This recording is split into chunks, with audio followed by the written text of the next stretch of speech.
अक्सर सुना होगा कि मेरे ऊपर 107, 151 लग गई है या पुलिस ने कलंदरा काट दिया है। लेकिन क्या आपने कभी सोचा है कि ये कलंदरा क्या होता है? देखिए, पुलिस और प्रशासन का सबसे बड़ा काम समाज में शांति बनाए रखना है।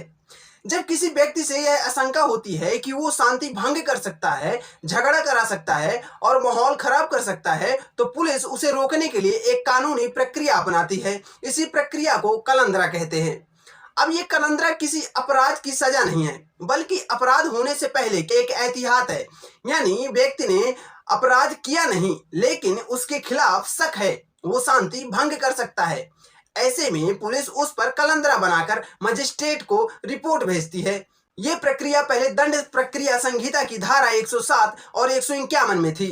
अब इसे भारतीय नागरिक सुरक्षा संहिता 2023 की धारा 126 और 170 में शामिल किया गया है।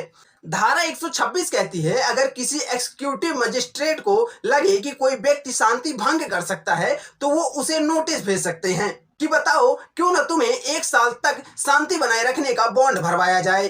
धारा 170 के तहत पुलिस को अधिकार है कि अगर उसे लगे कि कोई व्यक्ति अपराध कर सकता है, तो वो उसे बिना वारंट गिरफ्तार कर सकती है। लेकिन ध्यान रहे, उसे 24 घंटे के अंदर कोर्ट में पेश करना जरूरी है।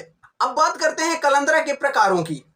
2 तरह के कलंदरे होते हैं। पहला धारा 126, 169 के तहत इसमें व्यक्ति को गिरफ्तार नहीं किया जाता है, बस नोटिस देकर कोर्ट बुलाया जाता है। दूसरा धारा 126, 170 के तहत इसमें व्यक्ति को गिरफ्तार किया जाता है और 24 घंटे के भीतर मजिस्ट्रेट के सामने पेश किया जाता है। इन मामलों की सुनवाई एग्जीक्यूटिव मजिस्ट्रेट के सामने होती है, यानी एसडीएम कोर्ट में, न कि जुडिशियल मजिस्ट्रेट के सामने। सबसे बड़ा सवाल कि जमानत कैसे मिलती है। अगर नोटिस मिला है तो व्यक्ति को तय तारीख पर कोर्ट जाकर बॉन्ड भरना होता है। अगर पुलिस ने गिरफ्तार किया है तो कोर्ट में पेश होकर पर्सनल बॉन्ड और एक जमानत दर देना होता है। जमानत दर अपनी किसी संपत्ति या वाहन एफडी की कॉपी लगा सकता है। मुकदमे आमतौर पर 6 महीने तक चलते हैं और शांति का बॉन्ड भरवाकर खत्म हो जाते हैं। ज्यादातर मामलों में कभी कोई सजा नहीं होती। और अब आखिरी बात, सबसे अहम बात, लोगों में ये भ्रम फैला है कि कलंदरा दर्ज होने के बाद सरकारी नौकरी चली जाएगी या नहीं, नौकरी नहीं मिलेगी।